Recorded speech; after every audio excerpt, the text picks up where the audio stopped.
Nel Gran Premio d'Australia, gara di apertura della stagione 2012 della Formula 1, affermazione di Jenson Button con la McLaren. Sul circuito di Melbourne il britannico ha ottenuto il suo terzo successo in 4 anni. Nella gara d'esordio della nuova stagione la Ferrari ha ottenuto il quinto posto con Fernando Alonso. Per il brasiliano Felipe Massa, rottura della sospensione, quindi ritiro dalla corsa. L'Australia saluta il ritorno nel regno delle monoposta anche di Kimi Räikkönen, che all'Albert Park nel 2007 vinse il Gran Premio della sua prima stagione in Ferrari, quello in cui portò il cavallino al titolo iridato. Per il finlandese il rientro alla volante della Lotus è segnato dal settimo posto e da 6 punti in classifica. In Australia la McLaren si è dimostrata al top, mentre per le rosse di Maranello la strada sulla preparazione è ancora lunga. Nel 2011 gli introiti aggregati delle scuderie partecipanti alla Formula 1 hanno raggiunto quota 1,43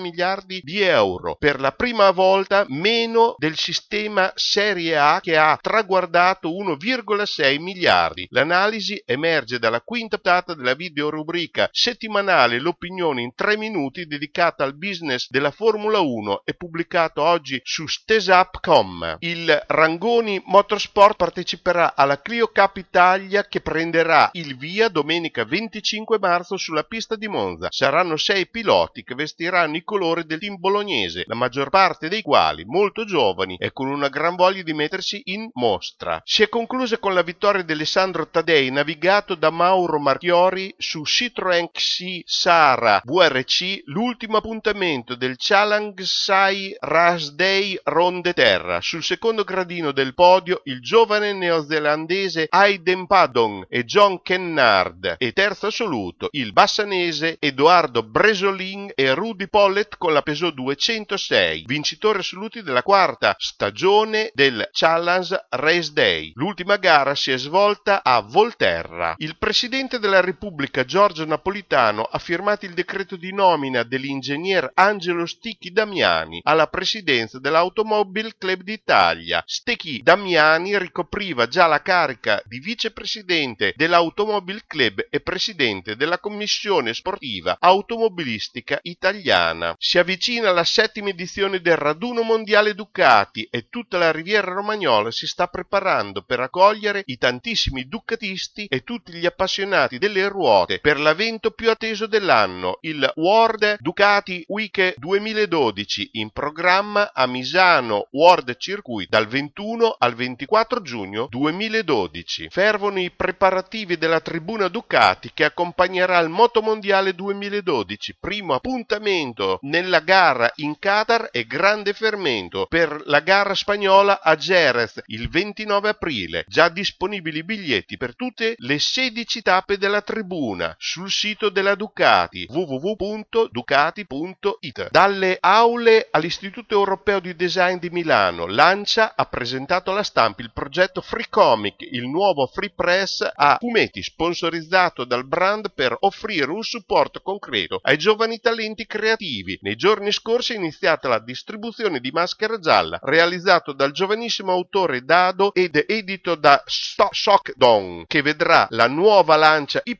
Black Red protagonista di una campagna ADV e di un inedito placement dell'auto all'interno delle vignette. Lancia ha intrapreso un'importante collaborazione con Shockdown, la casa editrice da sempre attiva nel mondo del webcomic e punto di riferimento per chi legge e crea fumetti online in Italia, promuovendo un nuovo fumetto che sarà distribuito gratuitamente a Milano e diffuso sul web attraverso i canali social, un'applicazione scaricabile da iComic e da un blog dedicato, mascheragialla.it. Il sito ufficiale di Lancia Y inoltre ospiterà la sezione dedicata al free comic.